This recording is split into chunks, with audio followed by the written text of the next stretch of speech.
National panthers party ने scheduled caste ते scheduled tribes मुलाजमें की प्रमोशन दिते जाने की मांग की है। साबका मंत्री ते पार्टी के जनरल सैकटरी यशपाल कुंडल होरें सांबा च होई दी प्रैस कॉन्फ्रेंस में आख्या जे स्टेट भी SC ST मुलाजमें की प्रमोशन का लाह दिता जाना चाहिए।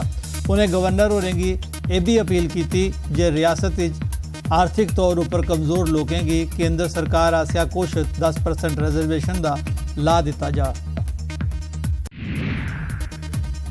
PDP की पुंछ जिला इकाई ने पुंछ रजौरी जिले की पीर पंचाल डिवीजन बनाने की गवर्नर हुंदे शाह मांग की है।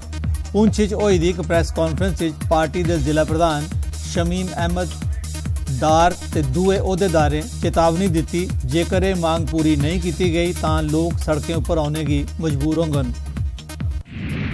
रोड सेफ्टी वीक की दिखते हुए मोटर व्हीकल डिपार्टमेंट उधमपुर आसिया एक साइकिल रैली कढ़ी गई। इसका मकसद पर्यावरण की प्रदूषण मुक्त बनाना ते लोगों की तंदुरुस्त रहने की प्रेरित करना हा। रैली की ASP उधमपुर तबस्सम परवीन ते ARTO उधमपुर रचना शर्मा और झंडी दसिए रवाना किया। रैली बख-बख स्कूल PWD महकमे के मैकेनिकल विंग ने पुंछ की ऊंचाई वाली थारें की बर्फबारी मूजब बंद सड़कें की खोलने की मुहिम चलाई।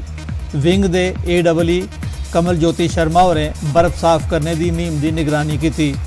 मंडी तहसील मंडी सब्जियां मंडी गगड़ियां मंडी लोरन लोल बेला थमा लोरन तोड़ी ते लोरन थमा बटलकोट जियारत तोड़ी ते लोरन थमा डन्ना तोड़ी सड़क थमा बर्फ साफ। नैशनल रोड सेफ्टी हफ्ते के सिलसिले सांबा के DC कॉन्फ्रेंस हाल एक कार्यक्रम आयोजित किया गया।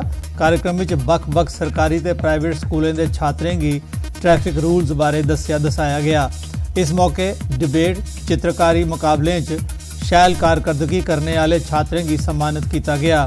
कार्यक्रम में बरखें ते ऐनपुर जिले के 4 किसानों की सब्जी की फसल की नुकसान पुजा है। किसाने सरकार शाह मुआवजे की मांग की है। ये जड़ियाँ बारिशां होइयां